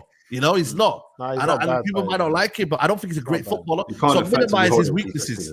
Yeah, go on, Leon. Go on, Leon. I was just going to say, you can't effectively hold up consistently, can you? I feel like with, I hope you man are good, by the way, as well. I feel like with the Xerxes thing, I thought we was going to get another striker. I didn't think it was just going to be all our hopes on him. I thought that he was just another, you know, that when you go into a window and there's like a key signing or someone that can add to your squad over the next 3-4 years. I feel like you just pick up that piece because it's available there. Because the profile of what we're looking at with him, if used effectively in the right system, can be very beneficial. He can play wide, he can play middle, he can play striker, he can play just behind the striker. If he's used effectively, I feel like he can add a lot to the squad. Obviously, what we're seeing right now is, I just feel like he's playing with bozos. They're not on the same wavelength with him. And it reminds me of Xerxes. Maybe not the best. Yeah, I feel like he's playing with players that none of them read what he's trying to do in some ways, isn't it? When the ball's bouncing off his foot and going up, they're the bozos. I hear you, bro, but it happens, but playing with Bruno is a long day, man. Would you feel confident? It's a long day. It's a long day. It's a long day. Martial loved it, Musa. Martial loved it. Playing with Bruno's a long day, man. It's a long day. Listen, we're not saying it's perfect, yeah? Don't get me wrong. Would you feel confident playing with Garnacho and Rashford on each wing? Put it this way, the player that Xerxes linked up with most is actually Bruno, nobody else. That's the fact. Another thing as well, I was saying this before. And Rashford, to be fair. I was saying this before. He hasn't adapted to it's so obvious he is struggling with the pace of the league.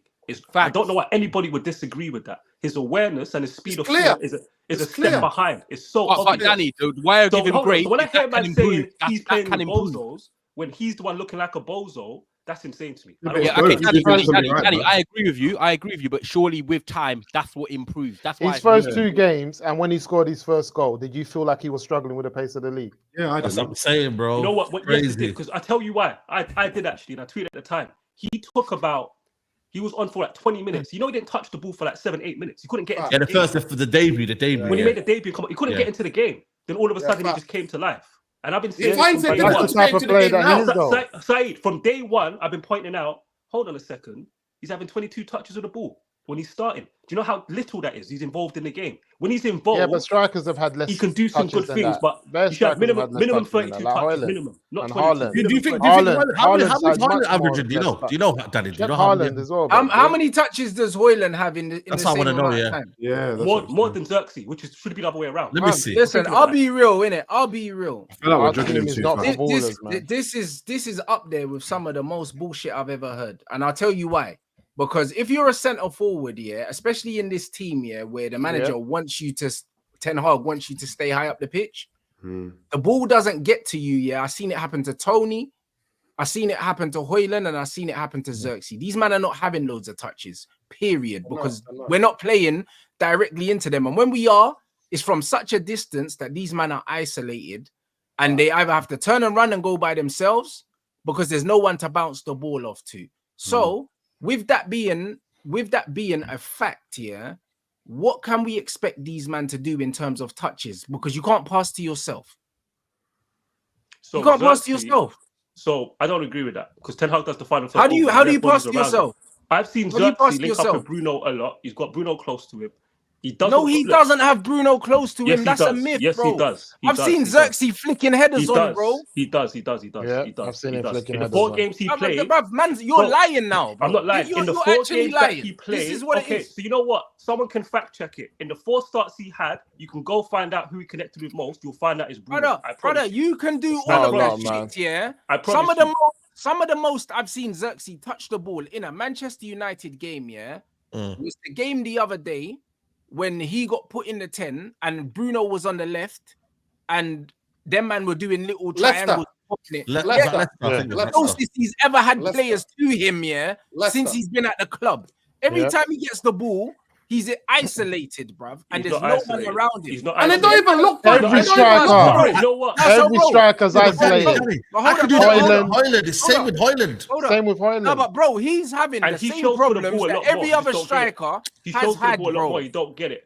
He's had the same problems every other striker has had, bro. I'm going to end it on this. I'm going to end it on this. Speed of the game shit, bro. I'll be real, Listen, no, I'm just going to make one last point in it because I've been interrupted in it. So one last, I'm just going to say it again, for Xerxes, very, very clear to me. he either adapts to the speed of the league or he doesn't. I think he's good technically. Man United just need to adapt to a style of play. Man United need to adapt to a style of play. I keep getting interrupted. No. Let Danny land. Go on, Danny. I'm going to say it again because people act like I'm mad in the player. All I'm saying is I don't think he's adapted to the speed of the league, and he will or he won't, and we will see. I agree with that. Brother, you're talking about the speed of the league, yeah? And the reason why I'm telling you is it's bullshit is because what link players need players close to them, period. No, I've seen fucking Giroud play in this league, and man are telling me about speed of the league. Now let me talk. Let me talk. Telling me Ericsson's got. I want to tell us that Ericsson's got speed of the league. Let me talk because I'm fucking talking, bro. And when I'm talking, man, I'm coming with bullshit, bro. If you're a link man, it's not about the speed of the game. It's about where are my options around me, bro. It's not about the speed of the game. Do you think the speed of the league becomes an issue? Ericsson's been one of our better players this season, and that brother's not far. People would always say the speed of the league becomes an issue when you don't have fucking options, bro. That's it. Man was saying that Casemiro can't play in the midfield. Not me. And then all of a sudden, you put him next to better players, and all of a sudden he can move the ball now. That's it. I'm a Casemiro guy. To me, bro. So I'm a Casemiro guy. The same as Ericsson as well. Can we talk about the wider issue? This is the problem we're doing. On the side, I'm a Casemiro guy, so not me. Number one. Same. We're Casemiro. Number two, when I talk about the speed, I'm not talking about him being quick. So I don't know what my man's talking about. No, the speed of the league, bro. So I'll give an example of what I mean, and other people have seen it. Yeah, he seems to lack of awareness of how quickly people are coming for him. I've seen this with my own eyes. When he gets Again. If you understand football, blood. It's not about the speed of which people. And that's not due to lack of options. No, yes, it is, bro. No, because listen, at the end of the day, if you've got free passes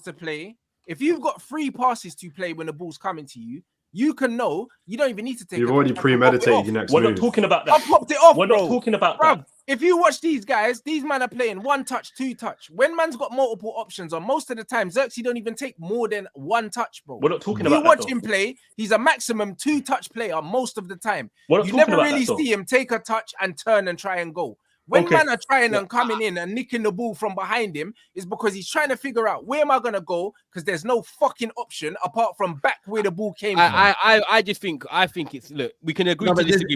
Everyone's kind of right. Let's agree to disagree, bro. No. It's real talk. You don't need to. I'm not conceding. It's the middle of everything, though. I can't lie to you. Everyone's kind of right. Don't agree to disagree because what Rance is talking about is not what me and Ty's talking about. No. Let me. When you show for the football and you got 2 men coming. And you're not adapting. You're like, okay, I can take a touch slowly and it on you quickly. You're not adapting to the league quick enough. That's what I'm talking about. So where are they supposed to go in the options? You can do the opposite. You can do the opposite and do what Hojlund does and try and run to it and then not have a great touch. Saeed, I'm not talking about when he's secured it and lacking options. That's after the fact. I'm not talking about that. Yeah. So you're saying you shouldn't have to, but you won't have to secure the ball. If there's an option, he won't secure it. Yeah, you just most of the time he tries to play in 1 touch. Can we agree, Danny? Can you agree to the wider issue here? The strikers have no one to link up with. They are basically there and they're ineffective because they have got no one literally to pass to. So Hojlund, let me give you an example. Let me land, man. Let me land. Okay, land, bro. I just think for me, when I look at Hojlund, when I look at Hojlund, I'm not gonna allow it, bro, because about 5 times, man's trying to say something, a man's getting cut off multiple times. It happens to everyone. You have to be rude on the stream, though, don't you? But when it's the same people all the time, it's jarring, bro. All right, cool. Mandem, we're all brothers here. Let's all one at a time. Yeah. My thing is, I look at the wider issue for me because there's no point slagging them both. Yeah, and for me, they're both United players, right? So I need to look at why both of them are struggling to get the ball. When they get the ball, who's near me? Who's near me? Who can help me out with a little 1-2 link-up play? I've got Hojlund when he gets the ball, First of all, his touch is bad. But in general, when he's got that touch, there's no one to say, you know what, let me play off you. Overlap, under run. No overlapping runs, no overlapping runs. I've got a guy in Nacho who don't want to pass to me. I've got a Rashford who's not great on the right. We all know that. He's better on the left. There's so much, it's so dysfunctional, this team. It's that I think for me, there's wider issues, and that's what we need to focus on. That's where I'm at, Danny. Saeed, you know what it is? You see what you said there, one at a time, man. One at a time. He's talking to me. So what you said there, Saeed. We'll change that. Danny then Marcel.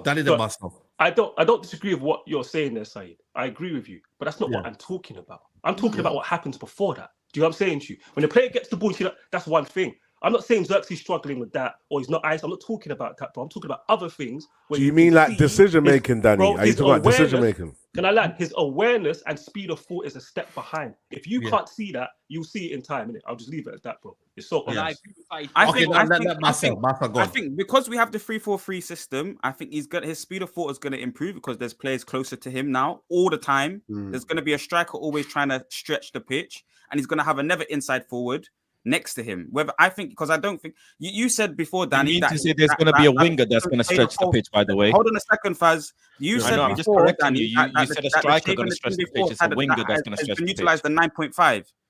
So Danny, you said before, Ruben's used the 9.5. So if he plays in the, you didn't say that. You said that earlier today. That the strike that the you never heard me say 9.5. Hold on, let me finish.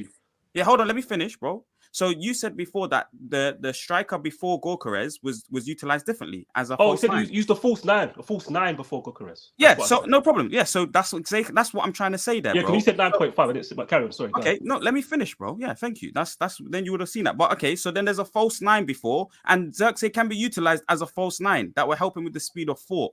In terms of actually being able to have players closer to him, which is what Rance is saying. Again, the 3-4-3 system will have players always closer to him. That's what Gyokores kind of has at currently, especially on the counter attack. So I think this system will help. Yeah, go on, bro. How does having players closer to you make you think quicker on the pitch? Because they're going to be always cool. They're always going to be demanding the ball off to you. They're right there next to you, demanding the ball off to you. Yeah. So that's gonna. So now you have players making you alert of situations. If we say Zerski's, I've got a follow-up question as well. And the way he thinks about the game is that slow. It's slow because the Italian player. Yeah, we're disrespecting the player. Well, Danny's saying it's slow because the Italian league. I've got another question in a second. Musa, that's what I'm saying. I've got another question. Can I ask another question, Marcel? Yeah, go on. How does having people close to him make him realize how quickly somebody's coming to take the ball off him? Again, communication. You're asking the same question differently, bro. So communication. When you've got in a football match, if I'm playing in the 10 and I see the striker's got someone coming onto him, I'm telling him. And then also because the proximity of the players, I'm one of the proximity of the players close to him. I'm gonna let him know. You come short. You go short, innit? Yeah. Short to me, bounce it to me, and I'm telling him, man on. So the players in close proximity allows you to think faster. Obviously, a different as well, Danny, in the sense of the league that he's used to playing in. That whole level of communication maybe happens a little bit slower because it's a little bit of a slower league. Rapid players. But then because it's a slower league. But in the same bracket, because it's a faster league and other players are playing at that faster tempo, having players around you more to what Rance is saying is going to help you do that communication action quicker. The coach has to coach those elements. So I hear you, Marcel. All I'm going to say, Marcel, is I've heard so many football players come from Spain and Italy and speak to the speed of the league and having less time on the football and having to adapt. And I think that's what Xerxes is struggling with. I think that's what he's good at. That's what he's good at. For me, when I see Xerxes, I think what he thrives in. Again, because just quickly though, Saeed and Musa. Again, though, because we're playing in a faster league and he's got players closer to him, he should be learning about scanning, checking your shoulders, knowing the space around you. But that's why I said we're disrespecting the player. If you look at the profile of Xerxes, this is what he's good at. This is what he excels at. Being able to just lay the ball off quick, like first time. One touch, isn't it? Yeah. Move, like, as long as he's got man around him, he's not going to dilly-dally with the ball. He can go, move, drop, like get into pockets. This is what he's good at. So when I'm hearing that this is what we're scared of, that he's not really got it and he needs to get better at it, I think, brother, it's a long day. Yeah, but Musa, that's exactly what I said. The guy plays, maximum, 2 touches most of the time. But to play that game, you need players in close proximity. It's not about the speed of the game. It's not about its decision making, bro. Because at the end of the day, in football, where your players are in proximity to you is what's supposed to make your mind up. You're supposed to have the options there. Man United don't have options, bro. They've got this gung-ho thing, put the ball forward and then Rashford will run with it and score, or Garnacho will run with it, or Hojlund will run with it. There's no football being played. There's no football being played in the final third. This is why Ahmad don't start. But man are blaming the one guy that wants to link the play.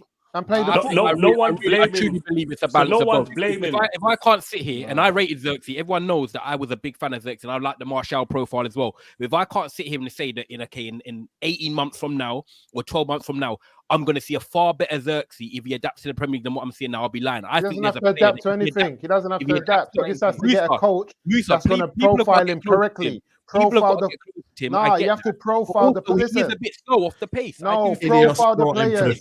Profile the players. Profile them. I think the biggest issue. Yeah, go on. I was going to say, I think that because Nuruddin wants to come in, more sharper than what he's showing us, and I think that's a credit to Xerxes. Profile the players. Yo, let me just say something before Nuruddin comes in. You get profiled as a certain type of player to do a certain type of game.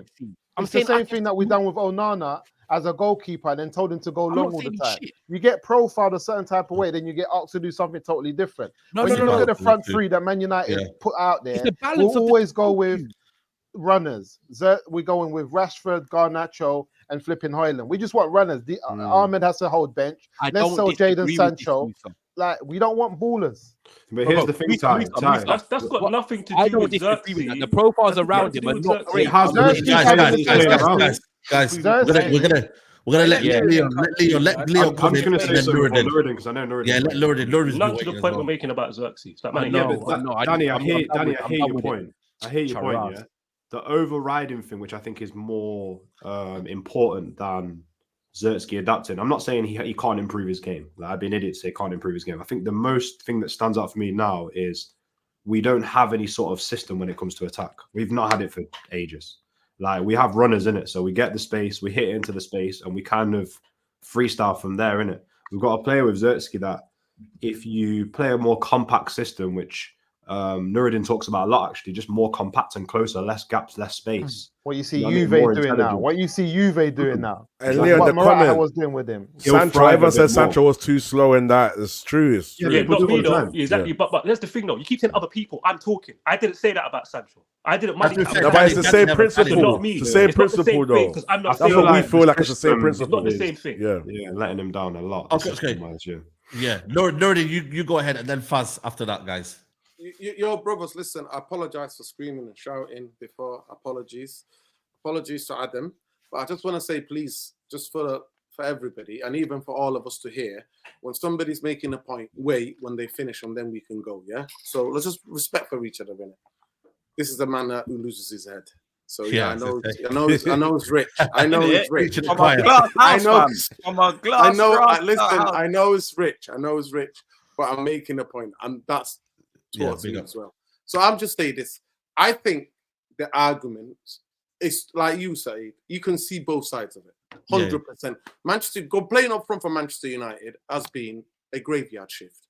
A lot of the fan base, because of the fucking media, and we know the propaganda PR that comes out of it, the idea that majority of the fan base is misprofiled who Xerxes is. Xerxes is a link player, and the fact that he's not the guy who's going to go and stretch unless he's specifically coached to play that way. He goes to try to get the ball and come to feet. 100%. Now, the two games this season that I actually thought the team is looking for him. 100% agree with Danny. The first time he come on against Fulham, it was like, why are they not giving him the ball? You know what I mean? Because they weren't reading where the places where he was dropping into. And the actual goal comes for the first time. Bruno wins the ball on the touchline, and then Xerxes runs to the center where it's empty and asks for the ball, and then does what he does and scores, right? Now, with the Southampton game away and the Crystal Palace game before he went off the pitch. Now, those were the two games where I thought, okay, they're actually looking for him, and he's coming to feet. Now, there are two different things, people. I remember, I'm one of these people that remembers Nemanja Vidic and Patrice Evra coming to Manchester United. I remember that day, I paid way too much money to get that ticket to go and watch United play at the Etihad. Yeah, it was a City derby. They made their debuts, specifically Patrice Evra on the left-hand side. Yeah, he got smoked. And Trevor Sinclair, and we know Trevor Sinclair. Stratford guy, big United family, actually, massive United family. Player, he was physically faster than him. He was bullying him. He was kicking him. He was doing all sorts of things. Second half, they come out. Patrice Evra got taken off the pitch. We're looking at each other in the stand going, what the hell is this left back? This is the guy that was in the Champions League final. You know what I mean? We're like, what's going on with this guy? So there is a level of adaptability to the league. Now, that doesn't mean that you're dissing the player. It doesn't. There is just a young player moving to another country, coming from a league. I always call that league the walking fucking league, innit? I call it the over 50s, innit? You're coming from the Serie A, which is the over 50s league, innit? Like, the pace is totally different. You got Scott McTominay running more than anybody else in that league. I saw the stats the other day. I'm like, what the fuck? And he was still shit as well. Yeah, the point that I want to make is this, that there is a level of adaptability with coaches, with players to this league, because no other league is like it. Now, that doesn't take away the responsibility of the shit players that Celtics have had to play with, and a lot of the road runners he has to play with that can't connect to him on a footballing level. That is also a case. So I don't know what we're arguing about here, people. That doesn't mean the player is bad. It's just that it takes a level of adaptability.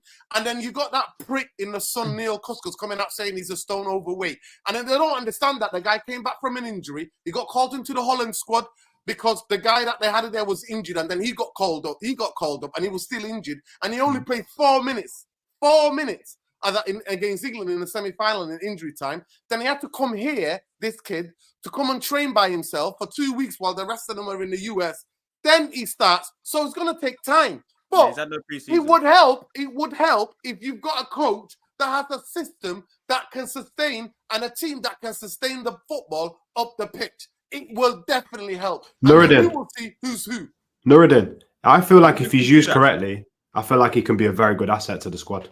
Like, really, really good asset to the squad. And I felt the same with Martial. And I felt like he was... As a 10. Yeah, I feel like he can be a 10 or a 9.5 or whatever. He's got it. Danny, I wanted to ask you, do you feel like... So go right. Martial had what? Yeah, sorry. Do you feel like he's going to... Have you got a question mark on him in a sense where you doubt him?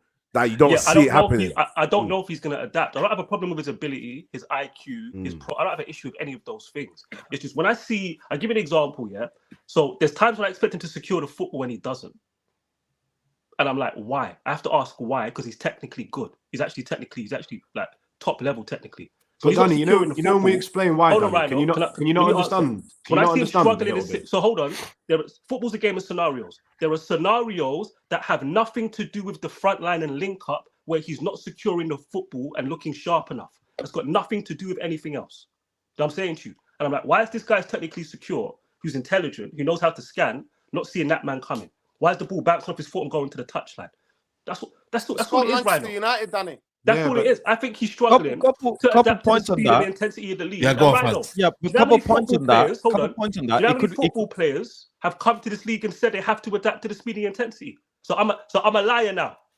No, listen, everybody's right in a way. I'm just trying to understand. What Rans is saying that you still need that close proximity, though. No, but I'm not talking about that part. I'm talking about things he has to do in his own side on a football. No, I agree. There's sometimes, but those things.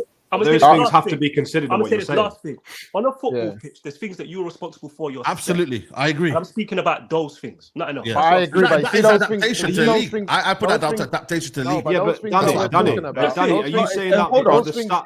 Are you saying that because the stats of him losing it by himself far outweigh the circumstances? Where are we at with this? We need to put that aside.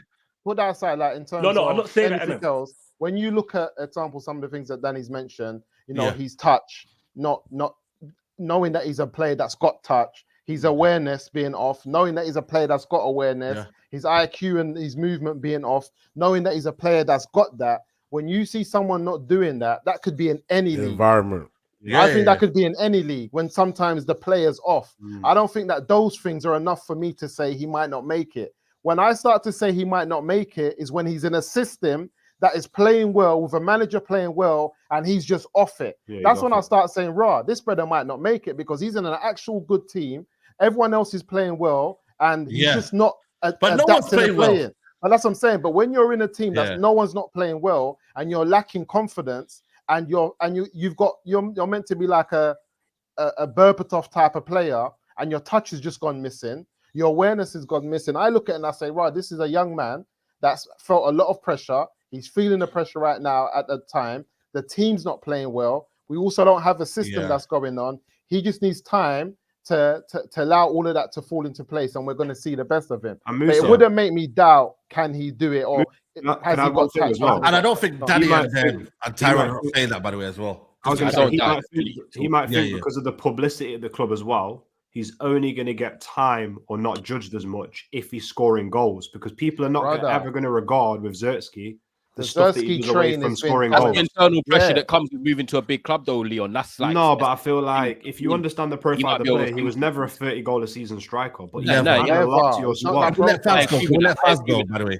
Can we let Faz go? Faz, go ahead. I think it's not fair to be calling out all these things about Xerxes, because Rasmus has had longer time with Eric, and there's been long periods of time when he's got missing, and people are not speaking on that guy more than they're speaking about Xerxes.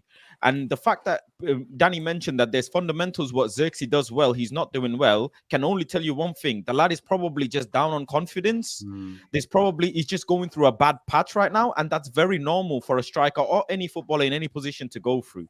For all we know, because we just see 90 minutes or whatever minutes on the pitch, he might be going through something with adjustment, not just to the league, but personal life, his physical state right now. He could have a niggle, could be any minor thing that could just be putting him off his overall performance. So it's okay. Let the new manager come in and actually see, because a lot of these players, they're doing really well in training, but on match day, they're not performing to that level, and they just need a bit of time and patience. That's all it is. Yeah, that's what I think. That's what I think about Hojlund, though. Let me come back to this side quickly. One second, Danny, one sec, please. So the reason, when you just said I'm surprised we're not seeing the same sort of energy for Rasmus Hojlund compared to Xerxes, I'm going to put it there, and this is my opinion. I actually think Xerxes is a better footballer than Rasmus Hojlund. What I'm seeing from Rasmus Hojlund is what I expected to see from Rasmus Hojlund. What I think Xerxes can deliver when Xerxes adapts and he shows the true self is actually he's going to be a better player than what Rasmus is. So when I come for Xerxes, because I actually think Xerxes is a very good footballer. In this United system, though. When I look at Rasmus, I'm seeing from Rasmus what I think I'm going to see from Rasmus. I don't see Rasmus all of a sudden in 18 months improving massively in all his game. I think Rasmus But on that point perspective, you support, to me, him and Gyokores look alike. Even what Gyokores might do things a bit better, but I see that the same judgment in, obviously Rasmus is not as good as I wanted him to be as well, but I still see potential in him that I want to judge him in a system that complements him as well. And I'm happy to do that kind of thing.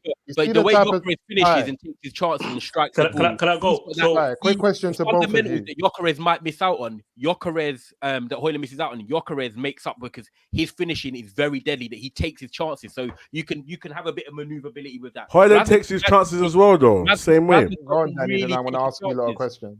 That's what Faz said, it. So things that Hojlund's in control of in his own right, people cook him for. When you don't link play, but I don't hear people say he doesn't have support, they cook him for his touch. Right? No, I still say that. Yeah. So with Hojlund, his best ability is finishing. And you can look at his conversion rates, his finishing is actually pretty good. The guy basically has 2 shots a game. Yeah. And scores like a third of his shots. So he's clearly a good finisher. And we've seen that with the chances he's had overall. You can see he's a good finisher. It's early days on Xerxes, but it's just a matter of opinions, Faz. You think it's confidence. So clearly, you've seen what I've seen, Faz. Yeah, that's why I'm not worried about it. I've seen it. So I'm not worried about it. So all that's happening here is you think it's confidence, Faz. I think it's him adapting to the speed of the league. That's it. I don't know why it's that deep. But you know what I was going to say, Danny? No quick question. Because he didn't see what Rand was saying. He disregarded all the circumstances. He disregarded what Rand was saying. Sorry, can I just say this? Can I just say this, Musa? I've not really spoke this stream, so can I just say this? You don't need to, for me anyways, you don't need to adjust to the tempo of the league for you to see that a ball is in the air and it's about to bounce. You need to control it, which I've seen him physically in stadium not be able to do or not do it well enough. And that's nothing to do with the league, just fundamental receiving the ball. His ball's gone through his studs, under his studs. That's nothing to do with, for me, pace of the league. That's just a bit of sharpness that he's missing. And we know the sharpness that he already consists of. Is just he needs that bit of confidence and a good run of games for him to start believing in himself. And you know what happens when you're in a rut like this, not scoring as such, but when your basics are off, you start doubting yourself every so often. You start doubting, and it's like a snowball effect. So he just needs 1 or 2 good games, 1 or 2 good performances, 1 or 2 good moments. Even, you know, he might be nervous. For all you know, this is a human, you know, player who's just come in with a lot of pressure, and now the freaking manager's gone. He might just be in his own head. Not even that, though. Quick question, though. The question I wanted to ask you, is performances start adding up as good performances, and on top of that as well, in training, he may have really good patterns and sessions when he's actually linking up with players like Ahmad, like Anthony. But those players next to him are not on the match day, which can make him feel a bit isolated, which can make him overcompensate and overthinking games. These are all small things that add up. But fundamentally, what Danny mentioned, why is your first touch off? Why are you receiving the ball off? That's just simply concentration and confidence. That's all I do. Yeah, like I've said a million times, on my channel, there's different types of footballers. Some players are rhythm players. Xerxes looks like a rhythm player. Yeah. Them man need loads of touches of the ball. They need people close to them. They need to bounce it off different players, different combinations. Like I said, we saw it against Leicester. That little 20-minute spell against Leicester in the second half, when we had Cass, Mazraoui on the left, with Bruno, Xerxes. Bro, them man were playing some sensational stuff. And it was pop, pop, pop. And we were like, yo, Xerxes was doing little ball rolls and little flicks and stuff like that. That's the rhythm you get when you got players close to you and you're playing in a team that's jogging and they're moving and they got possession. He's that kind of player. The guys come from Bologna. Yeah. A team that's jogging every week, blood. And then you see what Juventus are doing right now. Yeah. He plays in a team that have high possession, that are moving the ball. He's always involved. He's active. He's dropping in. He picks up similar areas to Kane, dropping in the midfield, spreading the ball.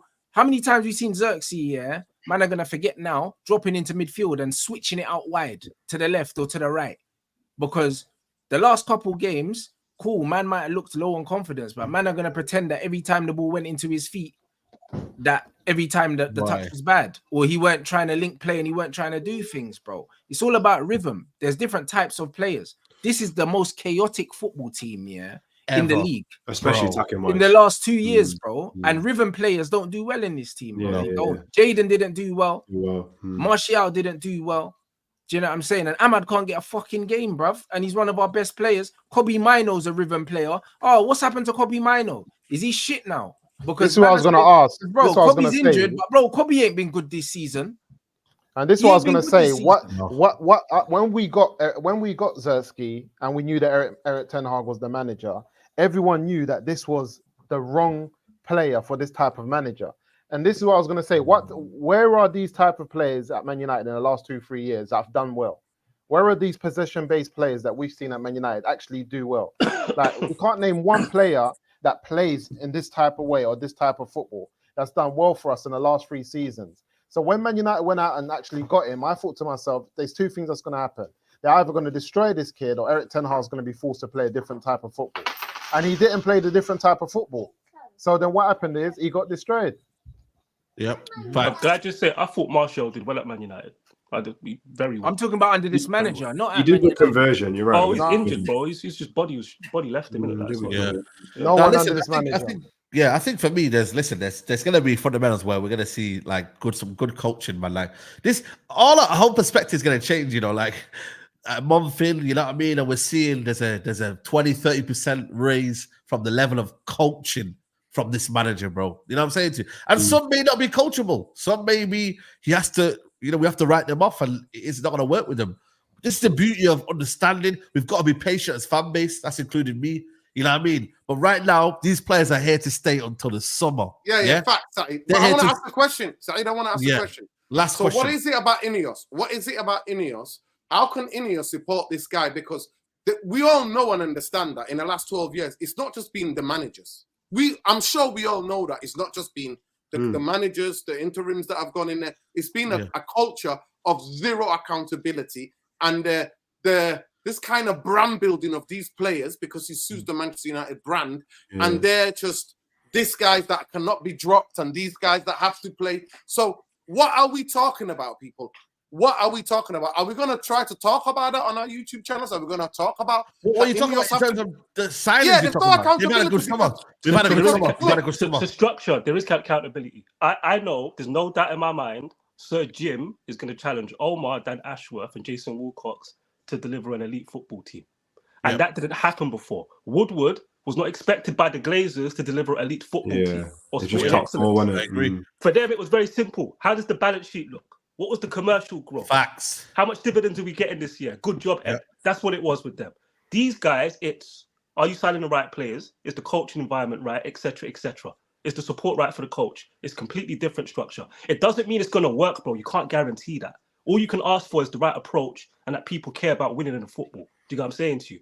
And for me, there's no doubt. There's zero doubt with Ineos with that. Zero doubt. But we have to remember that. I'm just reminding the fan base, bro, that it's important. The rotten culture at this football club where players can literally get away with murder and there's zero accountability for them exists. And that's what also the reason why we've been shit for 12 years. And that has to be addressed. And that's why I agree with Rance when he said earlier that this is the reasons. So now there are zero excuses for players.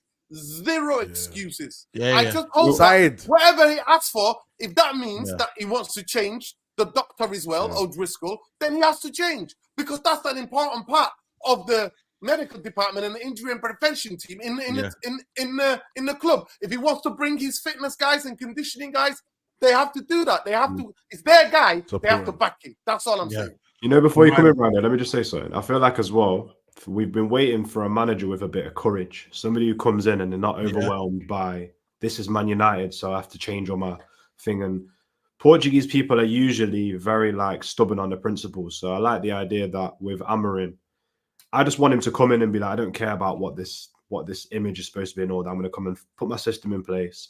And then we should be able to see by the end of this season who the bad eggs are and who really needs to go, because some players are going to sink or swim. And it should be quite easy to replace within the system because, he might favour somebody like a Lindelof. And he might, do you know what I mean? Because of the way he plays. But Leon, he already said, in terms of the first 6 months, he's not going to look at anything in terms of media, what journals are saying, what fans are saying. For the first 6 months, he's going to focus, and that is a good thing. What, just that coaching? Is a good thing that I like. No, he said that. He said he's not going to read any press for the first 6 months. That's what he said yesterday, last night. He said, I'm not going to look at anything. No, I appreciate that, Well, one quick thing, I know we have to finish, but do you think the Rashford Bruno thing is going to be a problem? Because do you feel like that's what I'm saying right now? I just need someone who doesn't care about all of that. Says you're not work. Because the thing is, at the start of the season, people said, "Oh, what's your expectation?" I said, "It's whether this manager can implement a system." I already knew the answer; he couldn't. Do you know what I mean? But ultimately, it's down to system now. Let's be real. We haven't had that. Yo, Ty, not Ty, Rhino. See that question? That's based off people's narrow-minded views about style of football. At the end of the day, it's very simple. If you want those two players gone, you better challenge Ineos to sign better football players than them. It's very simple. It's not rocket science, bro. That will happen in the summer. But not even that. And you know what? I'm not asked, regardless how much we talk shit about them and how frustrating with their hoofball is. If a manager can come in and get the best out of Bruno, and the best out of Rashford, I don't care, because that means Manchester United are playing good football. Some people and will care structure. competing. If we're winning, listen, that's the main thing, man. You get me? But they need to go. I'm Bruno out. And but listen, people, we need to wrap this up. Sorry? So you do care then? I care about United, but them two still need to go. You get me? Still need to go for me. But let me get these super chats in. Big up, and Keith says, Amorim is indeed very good manager. His system requires discipline, but I hope he doesn't do Portuguese favoritism. Broto won't fit. Also, Garnacho Rashford won't fit as well. WJ Barrett says, why can't we enjoy what our manager's doing? Everyone relax, man. Do you want Eric Ten Hag back? Maybe some of them might do. Amorim will be fine, man. I'm on a high. Rashford is the one. Listen, I don't know about that one there. But big up Nathaniel, latest member of the channel. Dobby's in the chat for Nathaniel. Those basic runs Gyokores is doing, Rashford will thrive with those through balls. Rashford strikes the ball better. Check the goals. Rashford scores. Yep. Rashford will be our star boy again, main striker. Ika says, everyone talking about Hojlund up front. How about Rashford up there? Rant's analysis Saeed today made me think about that. Rashford is faster Yeah, we spoke about that one. Check out Raz's channel. Devin Price says Gyokores is just a beefed up Garnacho. Give Garnacho the Adama diet and play striker. Nah, that's crazy. That's crazy. Young Valley said, Danny, did the prime Barcelona team have pace? Man, link players need link players. Yeah, to play. yeah. Ronaldinho was quick, bro. He's got an agenda against Xerxes. Yes. No, let me answer this now. Yeah, I may look young. I'm 37 years old. I actually watched that team. That person's probably 12, yeah, or 15 or 20. Yeah. Ronaldinho, before Ronaldinho got fat and was partying, he was quick. Messi was quick. Eto'o was quick. What are you talking about? Nah, some of them were quick. Iniesta was quick, man, taking people on. Iniesta was deceptively quick. Yeah, you want to carry on that debate, man? Devil in the detail, Twitter, man. Yeah. There you go. Hit him up. Yeah, you under 25-year-olds need to check yourself sometimes. Yeah, check yourselves. Big on Troy Chase says, play Ahmad off Xerxes and watch the differences. Can we all agree on Xerxes' judgment start in January? Salam from Bosnia. Love the work. Keep it up. Big up from Bosnia. I agree with Danny. The ball gets kicked off him because he isn't aware of what's going on around him too often. And Darth says players who fail at Premier League speed are players whose games depend on having time to look up and make decisions, i.e. DM, CM. Xerxes played in Germany. Listen, people, it's been a sick show. Listen, you get me? Like, we're all here, passionate about United. You know what I'm saying to you? We're just discussing football. So big up everyone who's locked in. The likes are terrible, though. We're not even at 1.5k likes, which is absolutely insane. Big up Rants, man. Love for coming on, bro. Yo, I'm telling you, majority of people watching is that girl that abused Flex in it. They're probably the same as them in it. That's why they're not. Oh my days, bro. Crazy. Yeah, I don't know where you came from that one, but yo, listen. That to come out of left field. Yeah, that was left field. That's a fact, bro. That's a fact. Why are you not liking the video? Why are you not liking the video? It's past your bedtime, Monk. Nah, it's not, man. It's not past my bedtime. By the way, listen, those of you in the chat that know me, I can keep it Giddy FC on watch. Giddy watch. Yeah. And that's the reason why I was coming in hot, the way I was coming in. People are getting way too giddy, mate. For 27% possession. Never. But still, let us enjoy the process. Let us enjoy, man. I will. Of course I will. Nah, but you're not doing it. You know what I mean? No, you won't. You won't. No, you won't. But you need to let us enjoy the process, bro. You know what I mean? I'm saying? How many times, in your whole life have man got to enjoy a new manager, bro? We had the same manager for most of our lives, blood. Like, yeah, you get me. So, like, let's just enjoy the new process, and then if he's dead and he's not doing what he's supposed to do, and I'll call him out, like I'll call out every other manager. But for now, by the way, I'm happy. I'm not against him. I'm not against him. So he just has to stop two-stepping. Remember, I'm not against him. I want him to do well. I want him to do well, and I want actually, like he said, he's a unique manager.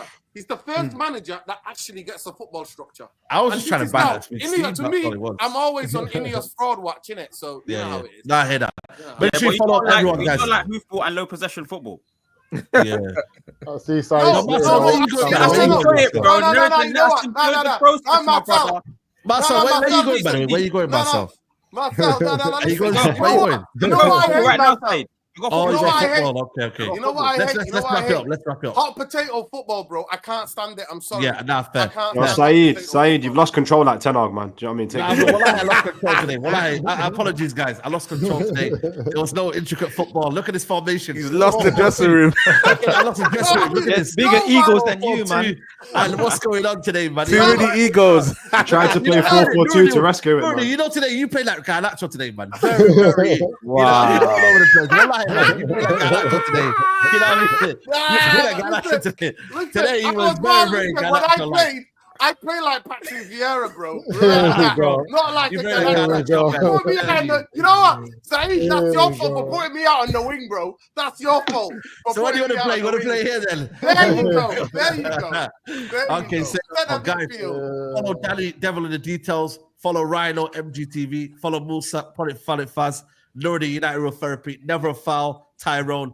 You are Marcel and Leon's Reality. By the way, I'll catch you on Tuesday. I'll be there Tuesday. What's happened to that Tuesday, you there? I'll be there Tuesday. Yeah, me and Ty gonna link up. I'll meet you on there Tuesday. Yeah, I will be there. Wait, hold on, stop right there. Wait, so you're coming games, Ty? No. Tuesday, something else.